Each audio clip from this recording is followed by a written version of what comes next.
నిజం తెలుసుకుని జీవనకు ఊహించని షాక్ ఇచ్చిన సునంద. మరి ఇదంతా ఎలా జరగబోతుంది, సునందకు నిజం ఎలా తెలిసింది అన్నది తెలుసుకోవాలనుకుంటే వీడియోనైతే చివరి వరకు మిస్ కాకుండా చూసేయండి. ఇక ఇక్కడ చూస్తే ఆనంది అయితే నిజాన్ని తెలుసుకుంటుంది. జీవనే ఇదంతా చేసింది అని చెప్పేసి తెలుసుకుని జీవనకు బుద్ధి చెప్పాలని నిర్ణయించుకుంటుంది. జీవన కారణంగా ఈరోజు రెండు కుటుంబాల మధ్య కూడా చాలా పెద్ద గొడవ జరిగింది. దీనంతటికీ కారణం జీవన.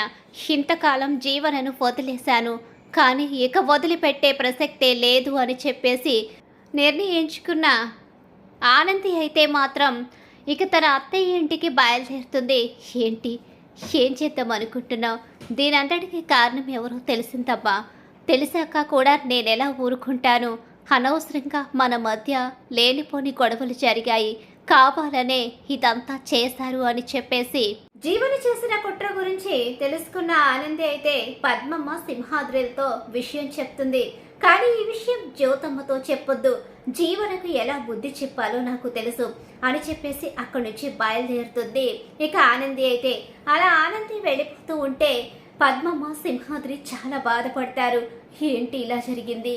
అసలు అనవసరంగా గొడవకి వెళ్ళినట్టున్నావయ్యా, ఇప్పుడు బిడ్డ ఎలా సర్ది చెప్పుకుంటుంది అక్కడ అని చెప్పేసి పద్మమ్మ అంటూ ఉంటుంది. ఇక ఏం చేయలేక మౌనంగా ఉండిపోతారు ఇద్దరు కూడా. ఈలోగా ఇంటికి వస్తుంది ఆనంది. కానీ అత్తింటికి వచ్చే లోపులోనే ఇన్కమ్ ట్యాక్స్ ఆఫీసర్ ద్వారాగా సునందకి కాల్ చేయించి జీవన చేసిన కుట్ర గురించి బయటపడేలా చేస్తుంది. దెబ్బకు సునందకు పెద్ద షాక్ ఎదురైపోతుంది. జీవనే ఇదంతా చేసింది అన్న విషయం తెలుసుకునేసరికి జీవనని గట్టిగా అరిచేసరికి అక్కడైతే జీవన ఉండదు. జీవన షాపింగ్కి వెళ్ళింది దివ్యని తీసుకుని అని చెప్పనేసరికి జీవన వచ్చిన తర్వాత తనకి గుణపాఠం చెప్తానని చెప్పి అంటూ ఉండగానే ఆనంది ఇంటికి వస్తుంది. ఏంటి ఆనంది ఇదంతా? ఏం జరుగుతుంది నా చుట్టూ? మీరు చూడలేని నిజం అత్తయ్య గారు. ఇన్ని రోజులు జీవన ఎన్ని తప్పులు చేసినా క్షమించాను, మీ దాకా రానివ్వకుండా నేనే సర్ది చెప్పాలి అనుకున్నాను. కానీ ఈరోజు జీవన శృతి మించిపోయింది. జీవన చేసే తప్పుల్ని నేను క్షమిస్తూ వస్తే ఇక నాకీ జీవితం లేకుండా పోయేలా ఉంది. అందుకనే ఈరోజు నిజం బయట పెట్టాలని నిర్ణయించుకున్నానని చెప్పేసి అంటూ ఉండగానే జీవన రావడం జరుగుతుంది. ఇక జీవన వచ్చేసరికి ఎందుకు ఇలా చేశావంటూ నిలదీస్తుంది సునంద. ఏమైంది ఆనంది? నువ్వు ఇంటికి వెళ్ళావు కదా, అత్తయ్య గారు ఏంటి ఇంత సీరియస్గా ఉన్నారు? ఏం జరిగింది అని చెప్పి అంటూ ఉండగానే ఏం జరిగిందో నేను చెప్తాను. ఆనంది ఎందుకు చెప్తుంది? తన జీవితాన్ని నాశనం చేసి తనకి కాపురాన్నే లేకుండా చేయాలనుకున్న నీ తెలివితేటలకు చాలా హ్యాట్సప్ చెప్పాలని ఉంది జీవన.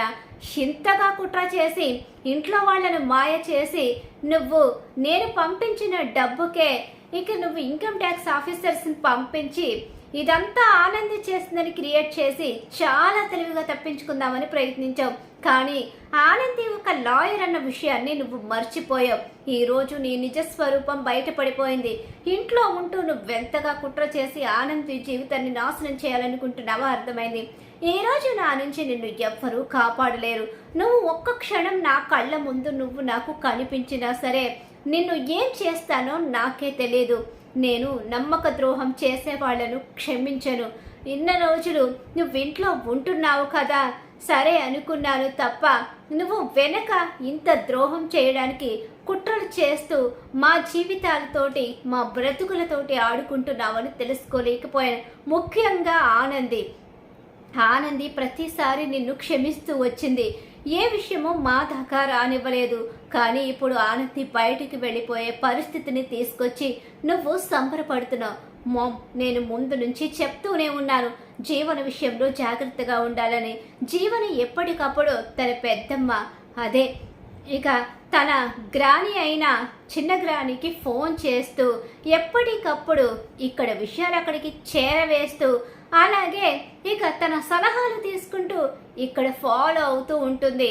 అలాంటప్పుడు జీవన ఇక్కడ ఆ విషయాలు ఏది తెలియనివ్వకుండా ఇక వదిన మీద కుట్ర చేస్తూ వదిన్ని ఇంట్లోంచి బయటకు గెంటేయాలని వాళ్ళు పగటిబందీగా ప్లాన్ చేసుకుని అవకాశం దొరికేసరికి ఇదంతా చేశారు. జీవన తన చిన్న గ్రాని కలిసి ఇదంతా చేస్తున్నారు అని చెప్పేసి ఇక అక్కడ బయట పెట్టేస్తాడు చైతన్య కూడా. దాంతో జీవన షాక్ అయిపోయి ఉండిపోతుంది. దివ్యకు కూడా నోరెత్తే అవకాశం లేకుండా పోతుంది. జీవనను ఇంట్లోంచి వెళ్ళిపోమంటూ పిచ్చి పిచ్చి వేషాలు ఎవరైనా వేస్తే ఎవరినైనా సరే నిర్దాక్షిణ్యంగా బయటకు గెంటేస్తాను, గెంటేసి ప్రశాంతంగా ఉండనిస్తానని మీరు అనుకోవద్దు. ఈ సునంద ఏంటో అనుక్షణం చూపిస్తూనే ఉంటాను. బయటికి వెళ్ళిన మీరు క్షణక్షణం ఒక్కో రకంగా టార్చర్ అనుభవిస్తూ ఉంటారు అని చెప్పేసి జీవనకు అలాగే జీవనతో పాటు దివ్యకు కూడా చాలా పెద్ద షాక్ ఇస్తుంది సునంద. అయితే అలా జీవన నిజస్వరూపం అయితే సునంద ముందు బయటపడిపోతుంది. ఆనంద్కి క్షమాపణ చెప్తుంది సునంద. మరి రాబోయే కథలో ఖచ్చితంగా ఇలానే జరగబోతుంది. ఇలా జరగాలని మీరు కూడా కోరుకుంటున్నారు కదా, అయితే వీడియోని లైక్ చేసేయండి. అలాగే పాపే మా Jeevan Jyoti serial upcoming episodes టీవీలో కన్నా ముందుగా చూడాలనుకుంటే మా ఛానల్ ఇప్పుడే సబ్స్క్రైబ్ చేసుకు పక్కనున్న గంట సింబల్లో ఆల్ మీద అయితే క్లిక్ చేసేయండి.